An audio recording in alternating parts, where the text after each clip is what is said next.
বাংলাদেশের ৫টি রহস্যময় স্থান। প্রাচীনকাল থেকে রহস্যের প্রতি মানুষের রয়েছে দুনিয়ার আকর্ষণ, আর এই আগ্রহের সূত্র ধরে একদিন যেমন রহস্যঘেরা পৃথিবীর অনেক অজানা বিষয় আমাদের কাছে পরিষ্কার হয়েছে, তেমনি অনেক কিছু রয়ে গেছে আগের মতোই ব্যাখ্যাহীন। তবুও রহস্যপ্রবণ মানুষেরা প্রতি মুহূর্তে অদম্য নেশায় সকল রহস্যের নেপথ্যের কারণ অনুসন্ধানে মেতে রয়েছেন। বাংলাদেশেও বেশ কিছু রহস্যময় স্থান রয়েছে। আমরা এই আয়োজনে বাংলাদেশের ৫টি রহস্যময় সম্পর্কে জানব।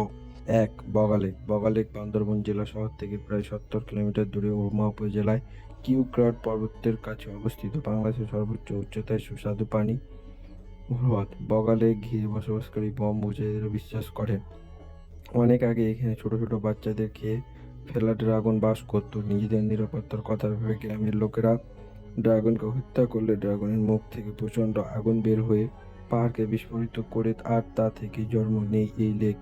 বম ভাষা শব্দ বগা অর্থ ড্রাগন। রুমা উপজেলা পরিষদের লাগানো সাইনবোর্ডে বগা লেকের এই এমন রহস্যের কথাই লেখা রয়েছে। আজ পর্যন্ত বগা লেকের গভীরতা নির্ণয় সম্ভব হয়নি। আবার প্রতি বছর অজানা এক কারণে এই লেকের পানির রং বদলে যায়, যা আজও এক অমীমাংসিত রহস্য।